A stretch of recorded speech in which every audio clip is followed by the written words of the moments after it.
योगी को हटाने की तैयारी, लखनऊ पहुंचेंगे नड्डा, बुलाई बड़ी बैठक। इंडिया गठबंधन पहले ही चुनाव के बाद बड़े बदलाव का कर चुका है दावा।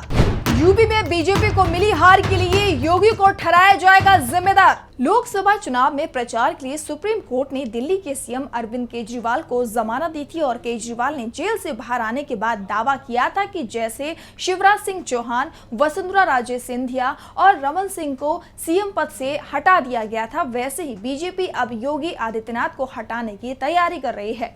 लोकसभा चुनाव के बाद नरेंद्र मोदी योगी आदित्यनाथ को सीएम पद से हटा देंगे। बाद में इंडिया गठबंधन के दूसरे नेताओं ने भी इसी बात को दोहराते हुए कहा कि खबर पक्की है, योगी आदित्यनाथ 6 महीने में ही सीएम पद से हटने वाले हैं। सबसे बड़ी बात तो यह है कि पूरा इंडिया गठबंधन जिस बात का दावा कर रहा था उसे एनडीए की तरफ से भी मौन स्वीकृति मिल गई है। एनडीए का कोई भी नेता ये कहने को तैयार नहीं था कि योगी आदित्यनाथ को सीएम पद से नहीं हटाया जाएगा। यहां तक कि सीएम योगी आदित्यनाथ ने भी दावा नहीं किया कि उन्हें कोई नहीं हटाएगा।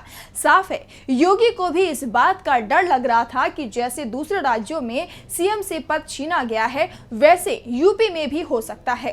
दरअसल एमपी में आज भी शिवराज सिंह चौहान से ज्यादा लोकप्रिय नेता बीजेपी के पास कोई नहीं है। यहां तक कि लोकसभा चुनाव में बीजेपी को राज्य की सभी 29 सीटें जीतने के पीछे शिवराज की लोकप्रियता का हाथ ही माना जा रहा है। उसी तरह से छत्तीसगढ़ में रमन सिंह की सक्रियता के चलते बीजेपी को 11 में से 10 सीटों पर जीत मिली। लेकिन इन दोनों ही राज्यों में 6 महीने पहले बीजेपी को विधानसभा चुनाव में मिली जीत के बावजूद बीजेपी हाईकमान ने सीएम नहीं बनाया।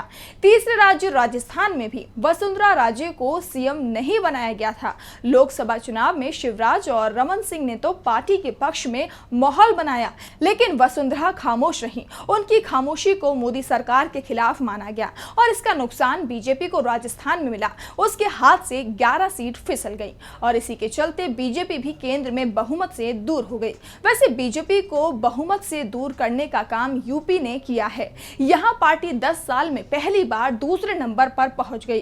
80 में से सिर्फ 33 सीटों पर जीत मिली। 2019 से तुलना करें तो बीजेपी के हाथ से उसकी 29 सीटें फिसल गई हैं। हर रीजन में उसे बड़ी हार मिली है और अब कहा जा रहा है कि इसी को आधार बनाकर योगी आदित्यनाथ को हटाने की तैयारी शुरू हो गई है। यानी लोकसभा चुनावों से पहले जो दावा इंडिया गठबंधन की तरफ से किया जा रहा था वो अब सच होने के करीब दिखाई दे रहा है।